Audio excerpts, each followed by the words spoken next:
What's up, guys? Well, looking at our Instagram. If you want to follow us on Instagram, it's CreatorOfVisuals _. Alrighty, let's do this. What people say.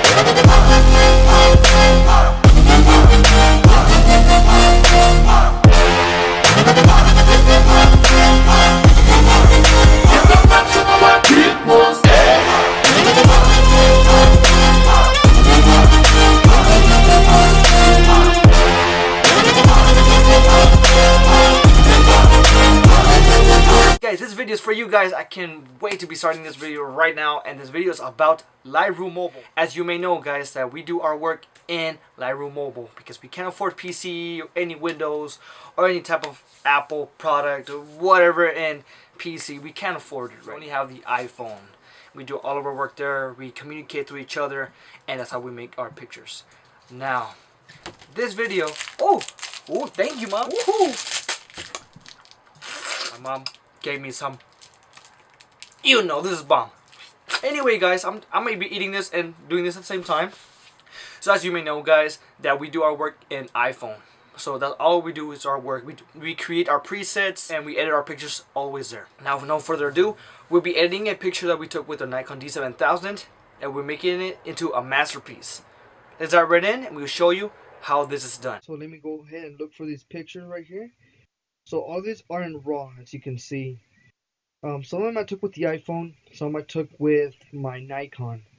So I promise you guys I'm going to be editing the picture with the Nikon. So Photoshop Express. And when you have RAW pictures like that, and then you cannot enter mobile, like Lightroom Mobile, literally go to Photoshop Express, get any picture that is RAW, and then edit it. And then from there, go back to Lightroom Mobile, and then from there you can edit. So in this case, I won't be editing this picture. Open original. This is the picture. This I took with the Nikon. And to be honest, I really love this picture. So first of all, we gotta fix the rotation. Then from there, this is perfectly done. So we're gonna save it. We're not gonna put it in camera roll. We're gonna go down, put more, save image. Then from there, you press on this and on the picture, and now you can. So from here, this picture, I always go to crop it, go to straighten up the picture there, because Lightroom Mobile, it straightens up really well when you do this, and I like it. So from here, I crop it to 4/5. That's perfect. Now, from here, we're gonna be editing first the exposure. Give it a little bit dark, get the contrast out of there so you can see the rocks. Highlights, I don't like explaining it like, the 26, A minus, all that. I'm showing you what I do. It makes it more complicated for other people, so I'm making this easier for you guys. Shadows, a little bit of the shadows so you can see the rocks. A little bit of the whiteness. Get that sun going up to you. And the blacks. Around there. Then from there on the curve, we're going to go to the curve. Always work the curves. Works a lot on your picture. Trust me. Always work with it. Make it as best as you can. Like this. Now the reds. Always work with the colors that fits on the picture. Sometimes I go crazy, but this is how I go with. There you are. Greens. Sometimes you gotta be really careful with the greens because sometimes you can mess up a bit of the picture. Always try to do the best you can to fit the picture a lot there. There I'm gonna focus on the blues, but now you're gonna go to color. I'm gonna mix first, and then we're gonna start off with the orange. I like going a little reddish on this, and then brighten it up. The yellowish, always with the saturation. I'm going with the saturation first. Go a little orange so you can match the orangish, and then bring it up. There's no type of bluish, but I see a little purple there, so we're gonna work with the purple. A little bit with this Magneta. I don't see that much, but I always work with it to see if I can try to pop up the colors a little. And then from there, I like going to vibrance. In that color from the sky, saturation from the bottom and the top. You can see it's looking beautiful. Now we're gonna go to the tint. As you go with the tint, guys, sometimes you try to maybe exaggerate the colors to make it pop out a lot, but don't try to make it pop out too much, because you can see the exaggeration on the picture. So here, we can work with the tints. We can go on the purple side, and then from there, on the temperature, I'm gonna go to the orange part. The purples. Now I'm working with the orange. Now that one's looking beautiful.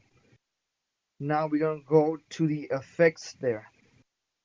From here, I like working first with the clarity, but be careful with the clarity. Sometimes the clarity makes everything kind of darkish. Find the texture, find the clarity, the perfect clarity and the texture to not make it too dark. That's perfect. Now I'm working with the texture now. As you can see, it's bringing a lot of texture there. Looks really fantastic. Now with dehazing. Dehazing makes it a little darker, but it pops the color more. Now the vignette. Vignette surrounds everything on the corners and the top, making the middle part pop out more. That's what vignette does. Now we're going to do the feathering. Roundness to make it not too round in the middle. Then the highlights. As you can see, that it got a little darker. That's fine. I'll be presenting. I'm going to bring up a little bit of the highlights. And a little bit of the whites. And a little bit of the black. In the contrast, I already did it all the way to the I already minused a lot of it, but I'm gonna go a little bit more than that. As you can see, it's going really, really nice. Now we're gonna go to sharpen. Alright, texture and clarity. We put sharpen, and sometimes the picture doesn't get too much like wow, but it looks more exaggerating on the picture. You know that sometimes your pictures, you just want to make it as nice as possible. You don't want it too exaggerated because you won't see the details on the picture. If you edit it too much, you want it to be as nice as possible. So we're going to put a little bit of sharpening right now. So right here we're going to put a little bit of sharpening. Get a little small details. A little bit of the radius, a bit of the detail, and the masking around 41. Noise, always use the noise to eliminate any of the noise in the background and the sunset and everything, and the color noise. That's fine right there. Checking the optics. I like remove chromatic aberration. Doesn't do that much, but it does something. Then from there, I already worked with everything here. So here I like bringing up the darkness a little bit. Now the middle part and the sunset.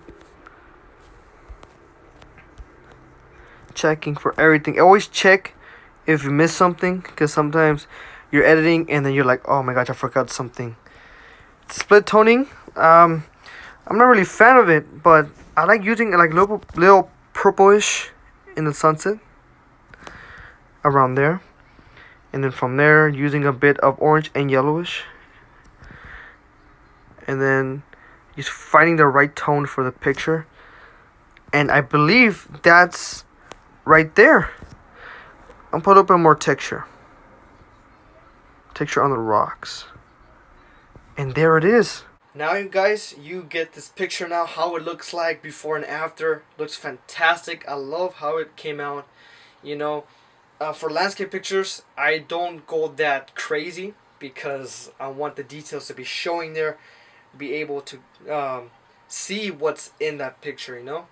So that's it. That's how you edit on Lightroom Mobile. I hope you like this tutorial, and I hope you have a wonderful day. And don't forget to subscribe and to follow us on Instagram. We'll be putting our Instagram in the description below. Thank you for watching this video. You have a wonderful Sunday. What people say.